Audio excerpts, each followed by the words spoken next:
Les dons de la grâce n'appartiennent qu'à ceux qui prient et prennent soin de leur âme. Saint Séraphine de Sarov. Frères et sœurs, aujourd'hui, nous commençons notre semaine de jeûne et en cette semaine, nous prions pour plus de consécration et plus d'intimité avec le Seigneur et ensuite, nous prions pour confier notre mois au Seigneur afin que Dieu lui-même pourvoie à nos différents besoins. Notre semaine de jeûne est un jeûne à eau, c'est-à-dire un jeûne avec la permission de boire de l'eau. Nous partons de 0h à 18h.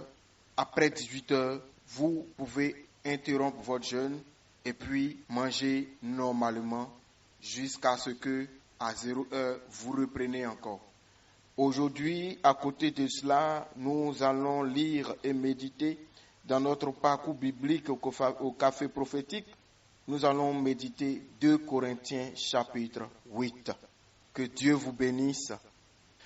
Shalom, shalom, frères et sœurs, famille du café prophétique. Bonjour, je suis heureux de vous retrouver aujourd'hui, lundi 3 février 2025. Nous sommes à notre rendez-vous du matin au café prophétique. Je suis votre frère Todd Eli, frère du Christ, fils de Dieu le Père dans le Fils unique Jésus-Christ, apôtre de l'Évangile. Mettons-nous en présence du Seigneur et adorons son saint nom.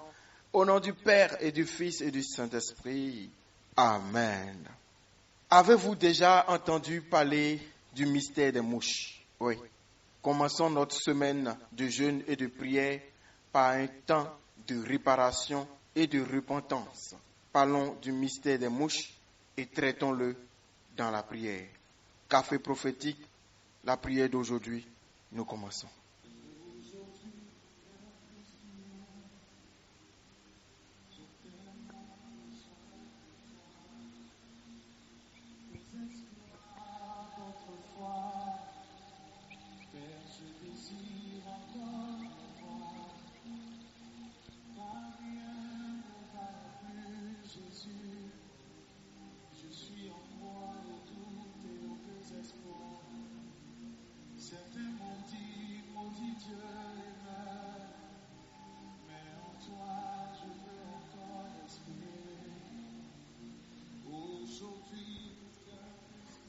Seigneur, nous sommes heureux d'être dans ta présence encore.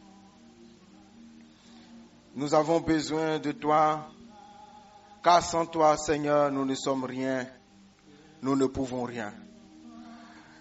Merci de reproduire dans nos vies d'aujourd'hui tes miracles d'autrefois, afin que nous puissions être témoins de notre temps. Merci Jésus. Merci Jésus. Pendant que je parle, je vois un peu comme une machine qui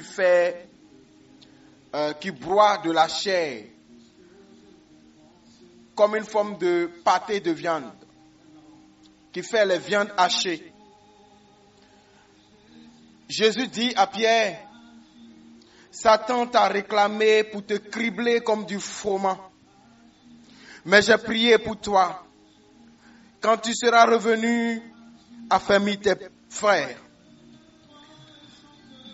Seigneur, aujourd'hui, je veux prier pour mes frères. Au café prophétique, nous venons devant ta face et nous prions que tu agisses pour nous, pour chacun d'entre nous et pour nous tous ensemble. Que ce que Satan fait contre nos vies s'arrête. Tu as dit qu'il n'avait rien trouvé en toi. Ô Seigneur, viens agir aujourd'hui pour que Satan ne trouve plus rien en nous pour nous accuser, pour nous cribler comme du froment, pour s'opposer à notre bénédiction, à nos grâces, afin que nous, tes enfants, purifiés et rachetés de nos fautes, puissions rentrer dans ta présence, dans la chambre du trésor et bénéficier de tes bienfaits. Merci Jésus. Merci beaucoup.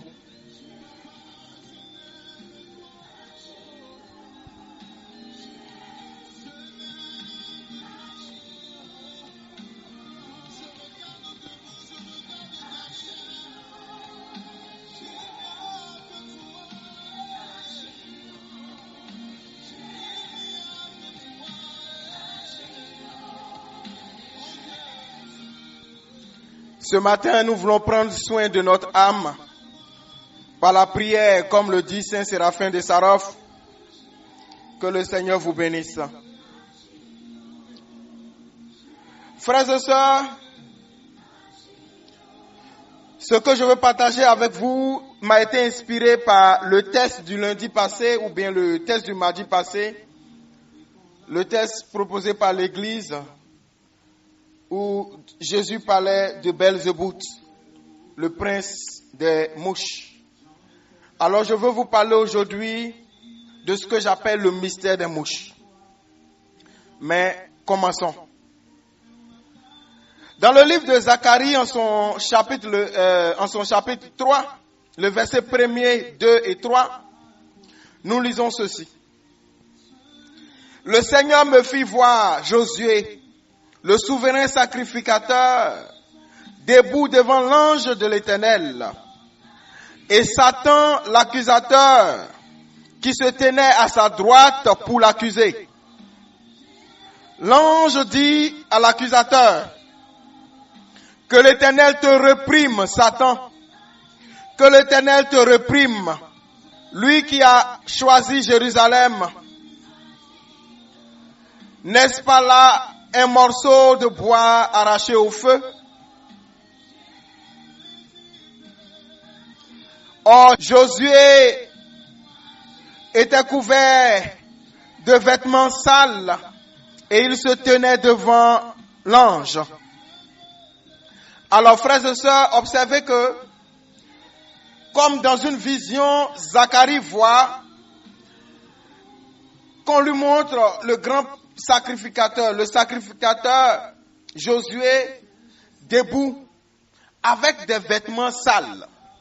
Et à côté de lui, il y a l'accusateur, c'est-à-dire Satan, qui l'accuse devant le trône de Dieu. Alors, observons un peu et voyons. Pourquoi Dieu montre le sacrificateur avec un vêtement sale? Que peut représenter le vêtement sale? Et quel est le chef d'accusation que l'accusateur a contre le sacrificateur? Frères et sœurs, nous savons qu'un vêtement sale produit une odeur pas bonne.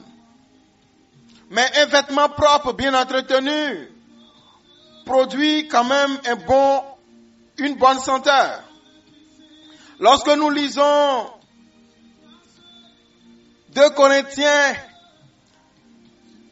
chapitre 2, le verset 15 et 16, nous lisons ceci. Nous sommes en effet pour Dieu la bonne odeur de Christ parmi ceux qui sont sauvés et parmi ceux qui périssent. Aux uns, une odeur de mort, donnant la mort, et aux autres, une odeur de vie, donnant la vie. Donc, il y a 2 types d'odeurs. Il y a dans le règne de l'esprit une odeur de mort. Et cette odeur-là donne la mort.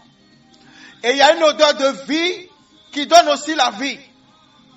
Mais Romains dit, en son chapitre 6 au verset 23, le salaire du péché, c'est la mort. Mais le don gratuit de Dieu, c'est la vie éternelle. Or, si on fait une comparaison entre ces 2 textes de Paul, le salaire du péché, c'est la mort. Et dans Corinthiens, il dit, il y a une odeur qui est une odeur de mort et qui donne la mort. Mais dans Romains, il dit, le salaire du péché, c'est la mort. On peut donc conclure que l'odeur de mort est le résultat du péché. Donc, l'habit sale du sacrificateur Josué représente le péché, l'impureté, l'impudicité, la souillure.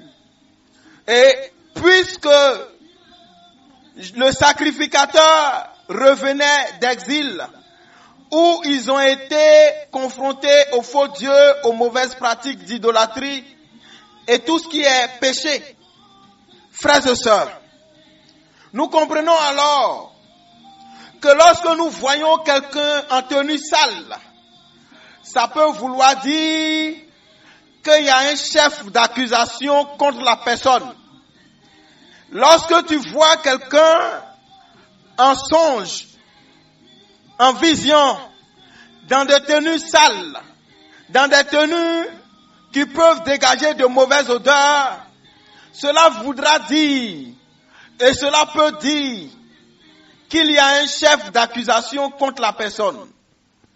Dieu te montre alors cela pour que tu te lèves en intercession en faveur de la personne, pour que sa faute lui soit remise et que son vêtement soit changé. On verra ça. Mais, puisque l'odeur de mort attire la mort, et aujourd'hui j'ai dit je veux parler du mystère des mouches. Nous savons que naturellement la saleté provoque des odeurs et des mauvaises odeurs. Et les mauvaises odeurs attirent quoi? Les mauvaises odeurs attirent les mouches. Amen. Ça c'est sur le plan physique. Du coup, lorsque tu constates que dans ton environnement, de manière inexpliquée, il y a des mouches, vous faites tout dans la maison pour les chasser, mais ils ne partent pas. Ils sont plusieurs. Parfois même, ils sont tout le temps autour de vous. Et qu'il n'y a pas de raison qui justifie leur présence dans votre maison, dans votre bureau ou autour de vous. Commencez à vous poser la question de savoir si ce n'est pas un code pour vous faire savoir qu'il y a un chef d'accusation spirituelle contre vous. Pourquoi les mouches? Je vais continuer. Si tu regardes dans ta maison et tu te rends compte que ta maison n'est pas sale, il n'y a pas une mauvaise odeur dans ta maison, il n'y a pas quelque chose dans ta maison, dans ton bureau, là où tu te trouves. Toi-même tu n'es pas sale, il n'y a rien, mais il y a des mouches. Parfois même vous allumez des choses dans la maison qui sont censées chasser les mouches. Mais les mouches ne partent pas. C'est-à-dire que rationnellement, il n'y a plus rien qui justifie leur présence, mais ils sont là. Quand c'est comme ça, il y a un fort pourcentage qu'il y ait dans le règne spirituel une accusation contre ta vie. Et cette accusation part d'une faute, d'un péché, d'une souillure. Toi ou quelqu'un d'autre dans ta maison a vécu d'une manière qui ouvre la porte à l'ennemi. Vous comprendrez lorsque vous allez lire, comment on appelle ça, Matthieu. Quand vous lisez Matthieu chapitre 12, le verset 24, la Bible dit ceci. Les pharisiens ayant entendu cela dire, cet homme ne chasse les démons que par Belzéboul, prince des démons. Amen. Or, Belzéboul appartient à la première hiérarchie des mauvais anges. Et jadis, dans le pays de Canaan, on appelait Belzéboul seigneur des ordures ou bien seigneur des mouches. Donc son nom même est lié aux mouches. Son nom ramène aux ordures et aux mouches, à la saleté, aux mauvaises odeurs. Donc, c'est l'esprit garant de tout ce qui est souillure, impudicité, mauvaise odeur, pourriture. Tout ce qui est mauvais, c'est Belzébout qui en est le prince. Et donc, les mouches peuvent être le signe qu'il y a une impureté spirituelle par laquelle Satan se tient devant le trône de Dieu contre vous en accusation. Est-ce que tu comprends? Je n'ai pas dit que tous les jours qu'il y a mouche quelque part, c'est ça. Mais quand il n'y a rien dans la maison qui justifie la présence de mouches, Il n'y a pas que les mouches, hein. Il y a aussi d'autres insectes. Mouches, fourmis, parfois même les moustiques sont des signes que le lieu est infesté. Quand j'ai rejoint mon appartement nouvellement, une semaine après, il y avait tellement de moustiques. J'ai tout fait pour chasser les moustiques qui ne partaient pas. Je mets tout dans la maison jusqu'à ce que je ne peux pas respirer. Mais les moustiques sont là en quantité. J'ai compris que ça là, c'est pas des moustiques normales. Alors, j'ai posé la question à savoir qui était dans la maison avant moi. Quand j'ai fini ma petite enquête, j'avais déjà déduit que la personne n'avait pas de vie de prière. Et que la maison était trop normale. Et depuis que j'ai commencé à élever mon niveau de prière dans la maison, pour que la maison quand même prenne la présence de Dieu, les moustiques sont partis. Amen. Alors, il y a de ces insectes, mouches, moustiques, fourmis et certains insectes-là, dont la présence est parfois symbole que le lieu n'est pas très bon. Alors quand vous vous retrouvez dans ça, n'accusez pas, mais levez-vous dans la prière. Commencez à prier. Repentez-vous, parce que la meilleure chose à faire, ce n'est pas d'abord combat spirituel, c'est la repentance. C'est pourquoi, pour commencer notre semaine, je vous exhorte à la repentance. Une sœur m'a écrit hier pour me demander, pendant la journée, qu'est-ce qu'on doit faire, pendant la journée de jeûne. Aujourd'hui, frères et sœurs, repentance. Repentance. Reste dans la présence de Dieu parce que l'objectif, c'est de grandir en intimité. Donc, prends le psaume 51, lis-le, médite-le et repens-toi sincèrement de tes fautes connues ou inconnues et les fautes de ton environnement. Pour que Dieu puisse, après t'avoir libéré de ta saleté, t'intégrer dans sa sainteté. Que Dieu soit béni. Amen. Alors j'ai précisé que les mouches, je tiens à vous dire, les mouches, il ne suffit pas de voir des mouches quelque part pour dire que c'est le signe de Belzébuth. Mais quand les mouches sont là de manière inexpliquée, la maison est propre, il n'y a rien qui doit attirer les mouches. Tu les chasses même, ils ne veulent pas partir. Quand c'est comme ça, lève-toi et prends un temps de repentance pour toi-même et pour les gens de ta maison. Parce que si ce n'est pas toi qui es en erreur, il y a quelqu'un dans la maison qui fait ou bien qui a fait quelque chose qui n'est pas bon. Amen. Alors nous allons prier maintenant. La Bible dit dans Zacharie 3, le verset 4 à 7. Écoutez. L'ange commande à ceux qui sont avec lui de lui enlever ses habits. Puis il dit à Josué, regarde, je t'ai enlevé tes fautes. Haya, les brossas. Pourquoi il enlève habits sales et puis dit j'ai enlevé fautes? Vous avez vu ce que j'expliquais? Donc, quand vous commencez à faire des rêves, où vous voyez des gens en habits sales, ou même vous voyez en habits sales, première chose à faire, n'accusez pas les sorciers d'abord. Repentance. Frères et sœurs, repentance. Sœurs, repentance. Quand tu te vois en habit sale, repentance pour toi-même ou pour la personne. Tu n'es pas obligé d'aller dire trop de choses. Mais tu peux aider la personne à rentrer dans un temps de repentance ou du moins tu commences à prier pour sa repentance. Et tu demandes pardon à Dieu. Amen. Donc, il dit, je t'ai enlevé tes fautes et tu pourras mettre des habits de fête à la labrosse cérébrale. Vous comprenez? J'ai tellement envie de parler beaucoup, mais je regarde l'heure. Il commande aussi de mettre un turban propre à la tête de Josué. On lui met donc un turban et des vêtements propres en présence de l'ange. Voici une promesse du Seigneur de l'univers. Si tu fais ce que je dis, si tu obéis à mes commandements, tu seras responsable de mon temple et de ses cours.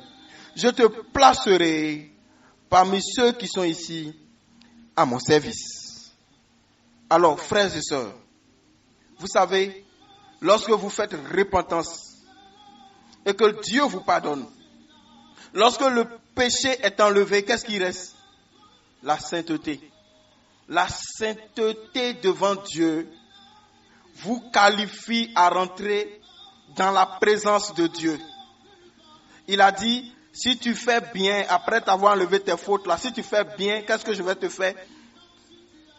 Je vais te rendre responsable de mon temple et de ses cours, et je te placerai parmi ceux qui sont ici à mon service.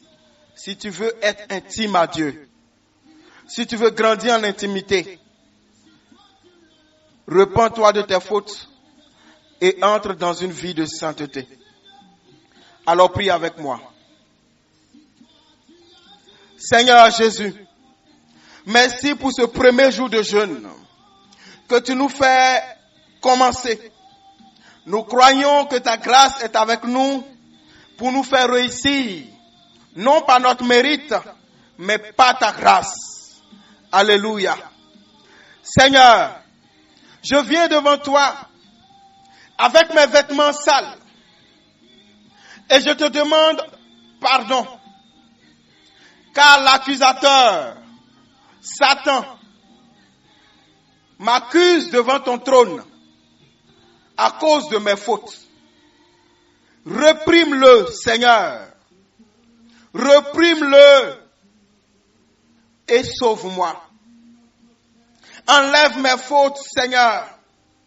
Enlève mes habits sales. Enlève mes fautes, Seigneur, par ton sang. Lave-moi. Purifie-moi. Et que l'odeur de mort soit enlevée.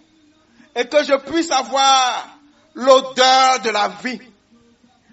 Afin que l'odeur de mort ne produise plus dans ma vie la mort, mais que l'odeur de vie produise pour moi la vie au nom de Jésus. Oh mon Père, voici février devant nous. Je veux manger les fruits de la vie et non ceux de la mort. Enlève-moi mes fautes. Je ne fais pas tout bien, Seigneur. Je te demande pardon. Enlève-moi mes fautes. Enlève mon péché. Purifie-moi, Seigneur. Agis, Seigneur. Agis, Seigneur.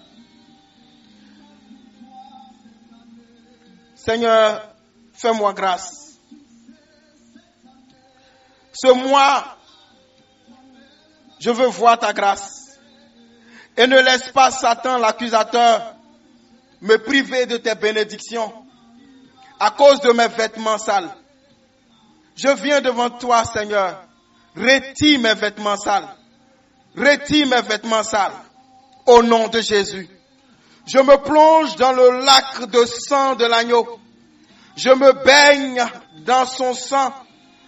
Et je me purifie de la tête aux pieds de toute souillure, de toute faute, de tout péché, de toute accusation, de toute odeur, mauvaise odeur de mort. Au nom de Jésus, je sors purifié.